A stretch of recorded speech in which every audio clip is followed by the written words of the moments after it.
মারতে গিয়ে হিন্দুদেরকেই মেরে ফেলে দিচ্ছে। সরকার কি জানে যে হিন্দুরাই গো পালন করে? কেন মুসলিমদেরকে গরু কুরবানি দিতে দিচ্ছে না? আমরা তো মুসলিমদেরকেই গরুটা বিক্রি করি। বিজেপি কি আমরা ভোট দিয়ে আমরা তো ঠকছি, এখন আমাদের পেটে তো লাথি মারছে। গরু 6 বছর বাঁচে না 14 বছর আয়ুত্ব দিচ্ছে, এ কি ব্যাপার? কই মমতা দিয়ে এটা করিনি তো, ওরে মরে মেরে বিজেপি তুলে লাভ এটি হয়েছে আমাদের। আমরা করতে বাঁচবো, আপনি বলুন, আমি আপনার কাছে প্রশ্ন করছি দাদা, আপনি বলুন আমরা কিভাবে বাঁচবো, আমাদের ঋণটা কিভাবে শোধাবে? তাহলে সরকার আমাদের মালটা তুলে নেয়, নিয়ে আমাদের টাকা পয়সা দেখ, আমাদের অন্য ব্যবসা দেখবো, আমরা কোন ব্যবসা করে খাবো আগে বলুন। আমরা বিজেপি সরকার বারবার বলেছে টিএমসি সরকার দুর্নীতি করতো, তাহলে আমাদের সংসারের দায়িত্ব নেই, লোনগুলো শোধ করে দিই, এটাই চাই। লোনটা নিয়ে আমরা গরু তুলি, আমরা কি করবো? আমরা কি চুরি করবো নাকি আমরা রাস্তায় গিয়ে ভিক্ষে করবো? তাই আমরা লোন নিয়ে আমরা গরু বাড়িতে পোষাই করি। 1 লাখ টাকা লোন নেওয়া আছে, টাকা জবাব দেবে, এর জবাব সরকারকে দিতে হবে। কি হবে বাবা, আমি বলতেই পারছি না, আমার গরু বিক্রি করবো, আমার ছেলেটা ঘরে বেঁচে থাকে সেই চেষ্টা করো, গরু যদি বিক্রি না হয় আমার ছেলে মরে যাবে। এই শুভেন্দ্র অধিকারী এ যদি জানোয়ার না হয়, মুসলমানদের বাড়িতে বাড়িতে গিয়ে কোরবানির সময় গরুর গোস্ত খায়, আবার টিফিন ক্যারিয়ারে করে নিয়ে আসে, রাত্রে আমি একটু পানি টানি খাই তো গরুর গোস্তের সাথে নাকি ভালো খাইতে। এই শুভেন্দু আমার সামনে কুরবানির দিনে 1 বাটি না 2 বাটি না 3 বাটি গরু গোশত খেত, 3 বাটি পশ্চিম মেদিনীপুরের শাহাবুদ্দিনের বাড়ি। গুলোর বয়স কম, 14 বছরের নিচে, সেগুলোকে আপনারা গোমাতা বলছেন, আর 14 বছর পার হয়ে গেলেই সেটাকে বলছেন কুরবানি করুন, খেতে পারেন, সমস্যা নেই। এ কেমন বিচারিতা? আমরা 14 বছরের কোনো গরু খাবো না। আসসালামু আলাইকুম দর্শক, নতুন একটা নিউজে সবাইকে স্বাগতম। দর্শক, ভিডিওর শুরুতেই যে ভিডিওগুলোর অংশ বিশেষ আপনারা দেখেছেন, ভিডিওর অংশগুলো দেখেই বুঝতে পেরেছেন যে আজকের এই ভিডিওটি কতটুকু গুরুত্বপূর্ণ এবং আকর্ষণীয় হতে চলেছে। দর্শক, তাই সবাইকে বলবো ধৈর্য সহকারে আজকের এই ভিডিওগুলো দেখতে হবে আপনাদের, তাহলে সবকিছু জানতে পারবেন বা বুঝতে পারবেন। তো চলুন কথা না বাড়াই ভিডিওগুলো দেখে আসি। দাঁড়ান, যারা এখন পর্যন্ত আমাদের এই চ্যানেলটি সাবস্ক্রাইব করেন, প্রতিনিয়ত এ ধরনের গরম গরম খবরগুলো পেতে আমাদের চ্যানেলটি সাবস্ক্রাইব করে দিবেন। যারা করেছেন ধন্যবাদ। চলুন একটা লাইক দিয়ে বিস্তারিত সবগুলো ভিডিওর আলোচনাগুলো শুনে আসি। কোরবানির ঈদ একেবারে শিওরে করা নাড়ছে, আর ঠিক সেই মুহূর্তেই পশ্চিমবঙ্গের গ্রাম বাংলার ছবিটা যেন এক থমথমে হুঁশকে থাকা আগ্নেয়গিরির মতো হয়ে দাঁড়িয়েছে। নবান্নের মসনদে বসে থাকা বিরোধী দলনেতা শুভেন্দু অধিকারী এবং তার কট্টরপন্থী বিজেপি সরকার যখন ফিটনেস সার্টিফিকেট আর আইনের নানা মারপ্যাচের দোহাই দিয়ে রাজ্যে কার্যত কোরবানির গরু বেচাকেনা সম্পূর্ণ নিষিদ্ধ করার মাস্টার প্ল্যান কষল, তখন হয়তো তারা ভেবেছিল এবারের মতো অন্তত একটা নির্দিষ্ট সংখ্যালঘু সম্প্রদায়কে দারুণভাবে কোণঠাসা করা গেল। তাদের বদ্ধমূল ধারণা ছিল এর ফলে কট্টর হিন্দুত্বের পালে জোরালো হাওয়া লাগবে। কিন্তু রাজনীতির কি অদ্ভুত এবং নির্মম সমীকরণ! থ্রিলারের সবচেয়ে বড় ক্লাইম্যাক্সটা যে এভাবে বুমেরাং হয়ে খোদ তাদের দিকে ফিরে আসবে তা বোধহয় গেরুয়া শিবিরের ধুরন্ধর চাণক্যরাও আজ করতে পারেনি। গরু মদিকে কিনতে হবে, আমরা গরু বেচি খাই। আজ মালদা, মুর্শিদাবাদ থেকে শুরু করে উত্তর 24 পরগনার গ্রামগঞ্জের রাস্তায় কান পাতলে কোনো দাঙ্গার খবর শোনা যায় না, বরং শোনা যায় সর্বশান্ত, নিরুপায় এবং চরম ক্ষুব্ধ হিন্দু কৃষকদের বুক ফাটা আর্তনাদ। হিন্দু খামারি আর কৃষকরা আজ রাস্তায় নেমে নবান্ন ঘেরাওয়ের চরম হুঁশিয়ারি দিচ্ছেন। কারণটা অত্যন্ত পরিষ্কার, অর্থনীতি কখনো কারো ধর্ম বোঝে না। গ্রামের একজন সাধারণ প্রান্তিক হিন্দু কৃষক সারা বছর নিজের সন্তানের মতো পরম মমতায় একটি গরু বা মহিষ লালন পালন করেন। এগুলো তাদের কাছে স্রেফ জন্তু নয়, এগুলো তাদের তিল তিল করে জমানো পুঁজি, জীবনের সবচেয়ে বড় ফিক্সড ডিপোজিট। কোরবানির হাটে এই পশু বিক্রি করে যে মোটা টাকা ঘরে আসে, তা দিয়েই হয়তো কৃষকের মেয়ের বিয়ে হয়, ভাঙা ঘরের চাল ঠিক হয়, কিংবা মহাজনের চড়া সুদের দেনা মেটে। কিন্তু নতুন ফতোয়ার জাতাকলে পড়ে আজ সেই গরু বিক্রি সম্পূর্ণ রুদ্ধ। সুস্থ সবল পশু বিক্রি করা যাবে না, এই আজগবি নিয়মে কোরবানির বাজার একেবারে মুখ থুবড়ে পড়েছে। বিভিন্ন ব্যাংক বা এনজিও থেকে ধার দেনা করে যে পশু তারা বড় করেছিলেন, আজ সেগুলোই তাদের গলার কাটা। প্রাণী সম্পদ খাতে বিনিয়োগ করা কোটি কোটি প্রান্তিক পরিবার আজ নিঃস্ব। তাদের চোখে অন্ধকার আর মুখে একটাই প্রশ্ন, ধর্মের রাজনীতি করতে গিয়ে আমাদের মতো গরিব হিন্দুদের পেটে কেন লাথি মারল সরকার? গ্রামের এই হাহাকারের রেশ আছড়ে পড়েছে খোদ কলকাতার বুকেও। ভয় কিনছে না কেউ, পুলিশ ধরবে বলে ভয় করছে, কেউ কিনছে না। পাক সার্কাস বা রাজার বাজারের মতো এলাকাগুলোতে গরুর মাংস বিক্রির সারি সারি দোকানগুলো আজ খা খা করছে। কোনো দাঙ্গা বা হাঙ্গামা হয়নি, বরং দোকান মালিকরা নিজেরাই অজানা আতঙ্কে রুটি রিচির দরজা চিরতরে বন্ধ করে দিয়েছেন। সবার মনে একটাই ভয়, হিন্দুদের সরকার এসেছে, তাদের আবেগে আঘাত লাগে এমন কিছু হয়তো আর চলতে দেওয়া হবে না। তর্কের খাতিরে ধরে নিলাম, যারা কাল পর্যন্ত গরুর মাংস বিক্রি করত তারা আজ থেকে মুরগি বা খাসির মাংস বিক্রি করবে। কিন্তু আসল অর্থনীতির থ্রিলারটা শুরু হচ্ছে এর ঠিক পর থেকেই।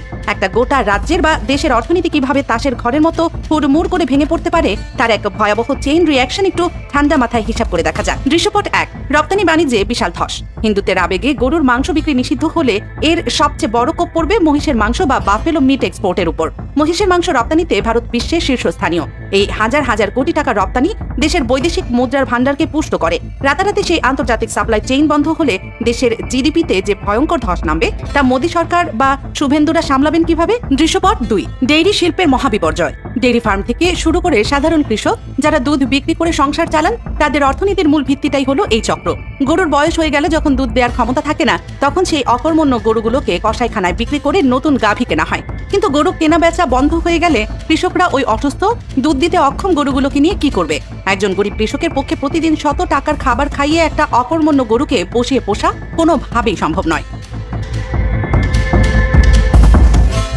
বাধ্য হয়ে সেই বয়স্ক গরুগুলোকে রাতের অন্ধকারে রাস্তায় ছেড়ে দেওয়া হবে।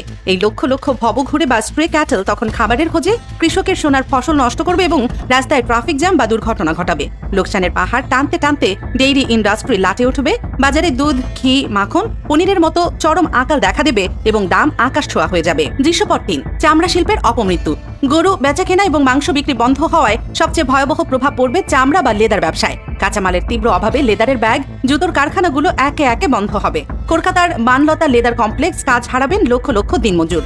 খাদিম, শ্রীলেদারের মতো বাংলার আইকনিক ব্র্যান্ডগুলোর শোরুমেও অচিরেই লাল বাতি জ্বলবে। চামড়া রপ্তানি বন্ধ হয়ে গেলে অর্থনীতি কতটা পঙ্গু হবে তা হয়তো এসি রুমে বসে থাকা নীতি নির্ধারকরা ভেবে দেখেননি। দৃশ্যপট ৪, প্রোটিনের চরম আকাল। গরুর মাংস আজও দেশের কোটি কোটি গরিব মানুষের সস্তা প্রোটিনের বড় অংশ। সেই সোর্স বন্ধ হলে বিশাল জনসংখ্যার প্রোটিনের চাহিদা গিয়ে পড়বে ছাগল আর মুরগির উপর। ডিমান্ড এবং সাপ্লাইয়ের নিয়মে রাতারাতি খাসি আর মুরগির দাম এমনভাবে রকেটের মতো ছুটবে যে মধ্যবিত্তের বাজারের থলিতে আগুন লাগবে। এদিকে বিকল্প প্রোটিন হিসেবে দুধ, পনিরের সাপ্লাইও তখন বন্ধের পথে। ফলস্বরূপ চরম পুষ্টিহীন ও রুগ্ন এক ভারতবর্ষের দিকে এগিয়ে যাবে আগামী প্রজন্ম। এবার আসা যাক সরকারের ঘাড়ে চাপতে চলা পাহাড় সমান বোঝার কথায়। রাস্তায় ঘুরে বেড়ানো এই রুগ্ন গরুর সংখ্যা যখন লাখ লাখ ছাড়াবে, তখন কৃষকদের রোষানল থেকে বাঁচতে সরকারকে ট্যাক্সের টাকায় হাজার হাজার গোশালা বানাতে হবে। স্বাস্থ্য বা শিক্ষা খাতের টাকা অহেতুক ব্যয় হবে ভব ঘুরে গরুর পেছনে। চামড়া ও মাংস শিল্প বন্ধ হয়ে যারা কর্মহীন হবেন, তাদের বিকল্প কর্মসংস্থান কে করবে? ফসল নষ্ট হয় যে কৃষকরা সর্বশান্ত হবেন, তাদের ভাতার ব্যবস্থাও তো সরকারকেই করতে হবে। সেই বিশাল অর্থনৈতিক দায়ভার নেয়ার ক্ষমতা কি নবান্ন বা দিল্লির আছে? দাদা, এই সমস্যাগুলো কোনোভাবেই আর ধর্মীয় গণ্ডিতে আটকে নেই। এটা আজ আপামর ভারতীয়দের অস্তিত্ব সংকট। হিন্দুরা যদি ড্রয়িং রুমে বসে আত্মতুষ্টিতে ভোগে যে আইনের প্যাঁচ কষে মুসলমানদের টাইট দেওয়া হচ্ছে, তাহলে তারা চরম বোকার স্বর্গে বাস করছে। শত শত বছর ধরে তৈরি হওয়া অর্থনৈতিক চেইনের একটা কড়িতে টান পড়লে পুরো সিস্টেমটাই ভেঙে পড়বে। বাংলার মুসলিম ও খ্রিস্টানরা যদি ক্ষোভে সিদ্ধান্ত নেয় যে তারা 1 বছর গরুর মাংস খাবে না, তবে অর্থনীতির উপর দিয়ে যে ভয়াবহ সাইক্লোন বয়ে যাবে তা বুঝতে বড় অর্থনীতিবিদ হওয়ার প্রয়োজন নেই। শুভেন্দু অধিকারীর এই হটকারী সিদ্ধান্ত বাংলার গ্রামীণ অর্থনীতিতে যে টাইম বোমা ক্রিয়েট করেছে তার কাউন্টডাউন ইতিমধ্যেই শুরু হয়ে গেছে। খামারিদের এই কান্না আর রাস্তার আন্দোলন শুধু একটা ট্রেলার মাত্র, আসল সিনেমা এখনো বাকি। দর্শক, অর্থনীতি এবং ভূ রাজনীতির এই ভয়াবহ চেইন রিঅ্যাকশনটিকে আপনি কিভাবে দেখছেন? পশ্চিমবঙ্গের বিভিন্ন সংবাদ মাধ্যম আর সোশ্যাল মিডিয়ার পাতা খুললেই এখন একটা দৃশ্য বুকের ভেতরটা রীতিমতো কাঁপিয়ে দিচ্ছে। পর্দার উপরে ডুকরে ডুকরে কাঁদছেন এমন কিছু মানুষ রাজনীতির দাবার বোর্ডে, যাদের কানাকড়িও দাম নেই। ওরা প্রান্তিক হিন্দু খামারি। ওদের কান্না দেখে আজ যে কারোরই চোখের কোণ ভিজে উঠতে বাধ্য। কিন্তু এই কান্নার নেপথ্যে যে এক ভয়ঙ্কর রাজনৈতিক ব্লুপ্রিন্ট আর চরম সর্বনাশা চাল লুকিয়ে আছে তা হয়তো অনেকেই টের পাচ্ছেন না।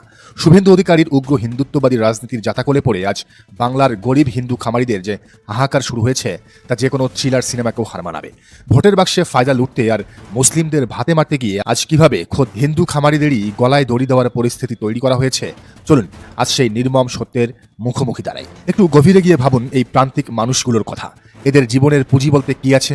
কেউ হয়তো গ্রাম্য ব্যাংক বা সমবায় সমিতি থেকে চড়া সুদে লোন নিয়েছেন, কেউ আবার নিজের মা, বোন বা স্ত্রীর শেষ সম্বলটুকু সেই জমানো সোনার গয়নাগুলো বন্ধক রেখে খামারের পুঁজি জোগাড় করেছেন। সারাটা বছর ধরে এই মানুষগুলো দিনরাত এক করে খাটেন। একটা গরুর পেছনে প্রতিদিনের খাবারের খরচ, ওষুধের খরচ, সব মিলিয়ে খরচের খাতাটা বেশ লম্বাই হয়। এত সব হাড়ভাঙ্গা পরিশ্রম, এত ঘাম আর ত্যাগের পর এই মানুষগুলো সারা বছর চাতক পাখির মতো তাকিয়ে থাকেন একটা নির্দিষ্ট সময়ের দিকে, কোরবানির ঈদ।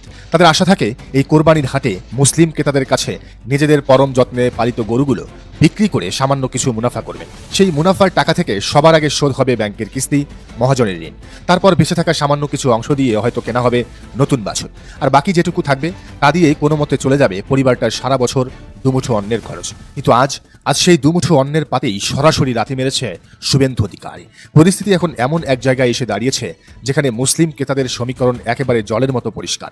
তারা বাস্তবটা খুব ভালো করেই বুঝতে পারছেন। কোরবানির হাটে গিয়ে একজন মুসলিম যখন গরু কিনবেন, তখন তো তিনি নগদ টাকাটা ওই হিন্দু খামারির হাতেই তুলে দেবেন। খামারি তার কাঙ্ক্ষিত টাকা পেয়ে হাসি খুশি মুখে বাড়ি ফিরবেন। কিন্তু আসল থ্রিলার তো শুরু হবে ওই মুসলিম ক্রেতা গরুটা নিয়ে হাটের বাইরে পা রাখার পর।